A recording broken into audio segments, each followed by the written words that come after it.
वर्तमान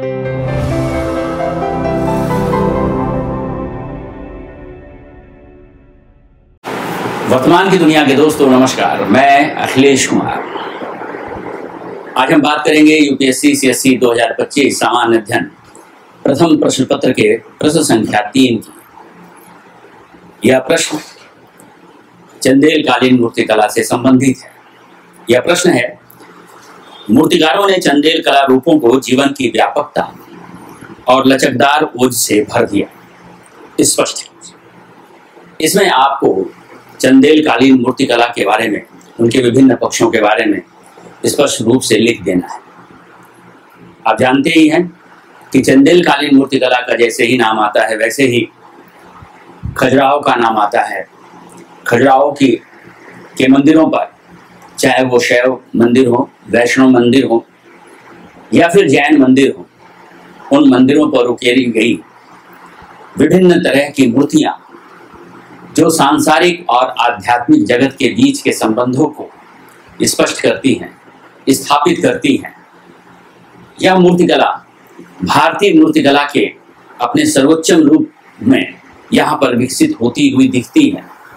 इस मूर्तिकला के विभिन्न पक्ष भारतीय शास्त्रीय मूर्तिकला के विभिन्न विधानों को स्पष्ट रूप से अपने आप में समेटे हुए स्पष्ट होते हैं, दिखते हैं।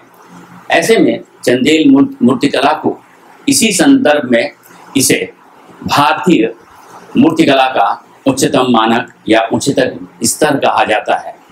यह मूर्तियां चाहे देवताओं की हों, चाहे पशु आकृतियां हों, चाहे पक्षियों की आकृतियां हों या फिर मिथुन रथ युगलों की आकृतियां हों, इनके सुडोल नयन नक्श, शारीरिक संरचना, पतली नुकीली नाक, ऊंची भौहें और जिस तरह का पूरा शारीरिक परिवेश मूर्तियों में मनुष्य से लेकर जानवर तक का उभर कर आता है, वह चंदेलकालीन मूर्तिकला को अपने स्वरूप में, अपने विधान में भारतीय शास्त्रीय मूर्तिकला के उच्चतम स्तर पर फैलाता है।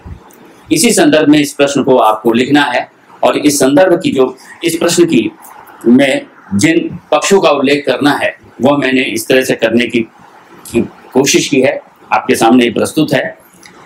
10वीं-11वीं शताब्दी की चंदेल मूर्तिकला अपने स्वरूप में आध्यात्मिक ऊर्जा के प्रवाह और गतिशील जीवन का प्रतीक है।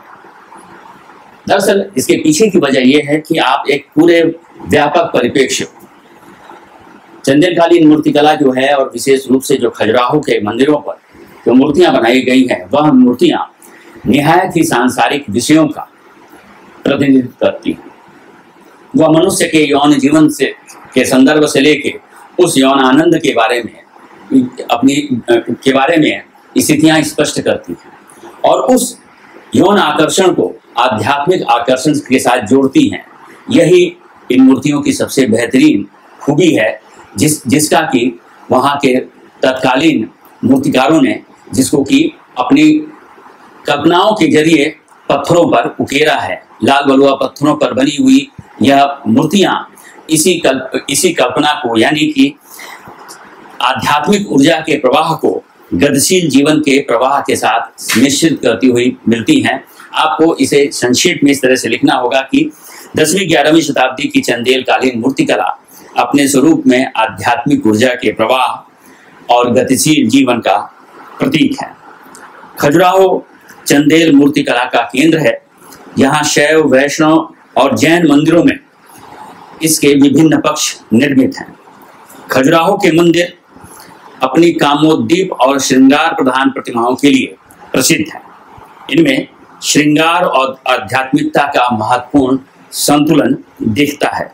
इन मंदिरों में युगल मिथुन आकृतियां विलक्षण भावुकता, हर्षोन्माद और तल्लीनता की अनुभूति से ओतप्रोत तथा सांसारिकता से आध्यात्मिकता की ओर बढ़ती लगती हैं।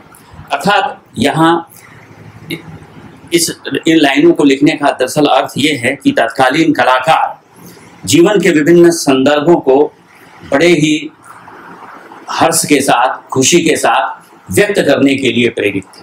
और वह संदर्भ न सिर्फ जीवन के विभिन्न गतिविधियों के थे, बल्कि जीवन की उन गुप्त गतिविधियों के भी थे जो सृजन के निर्माण में सहायक होती हैं, अर्थात प्रजनन से संबंधित अर्थात मिथुन गतिविधियों के बारे में भी तत्कालीन कलाकारों ने समाज की परंपरागत सोच से अलग हटकर एक उस कुंठागत समाज की परंपरागत विचारों से अलग हटकर एक उन विषयों को भी उकेरने की कोशिश की जो विषय दरअसल भारतीय परंपरा और समाज में काफी दबे छिपे माने जाते रहे। इस संदर्भ में और आप लिख सकते हैं कि यहाँ बड़ी संख्या में विभिन्न पशुओं, योद्धाओं, संगीत साधकों, नर्तकों, आराधकों तथा देवताओं आदि की मूर्तियों को भी उकेरा गया है। स्थानीय बलुआ पत्थर से निर्मित यह मूर्तियां मानव देह दृष्टि के पूरे उभार के साथ मौजूद हैं। यह तीखे नैन नक्श के साथ सुडौल देह दृष्टि, महीन वस्त्र, सजावटी गहनों और खुशी, शांति तथा चंचलता जैसे मनोभावों से युक्त है।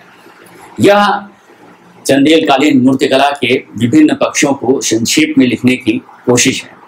इसका निष्कर्ष हो सकता है कि अर्थात चंदेल मूर्तियां भारतीय मूर्तिकला का वास्तविक रूप है और लोक धर्म के सभी तत्वों के व्यापक दृष्टिकोण से प्रेरित है। एक बात यहाँ पे गौर करने की है और इसे आपको अपने आगामी परीक्षाओं के लिए ध्यान रखना होगा कि पिछले कुछ वर्षों से यूपीएससी लगातार क्षेत्रीय कलाओं के बारे में, चाहे वो स्थापत्य कला का मामला हो, चित्रकला का मामला हो, मूर्ति कला का मामला हो, उनसे सवाल उठा रही है। और इसलिए आप क्षेत्रीय स्थापत्य कला के जो विभिन्न पक्ष हैं और महत्वपूर्ण पक्ष हैं, उन महत्वपूर्ण पक्षों पर जरूर ध्यान दीजिएगा तैयारी के सिलसिले में। और इन सभी महत्वपूर्ण पक्षों पर छोटी शब्द संख्या में, यानी करीब 200 से 300 शब्दों की संख्या में आप इस पर अपने नोट्स तैयार करिएगा, क्योंकि इससे आपको आने वाले परीक्षाओं में इस तरह के किसी भी प्रश्न में वो हल करने में सहायता मिलेगी। धन्यवाद। अगर वर्तमान की यह पहल आपको पसंद आई हो तो हमारे वीडियो को लाइक करें और चैनल को सब्सक्राइब करें।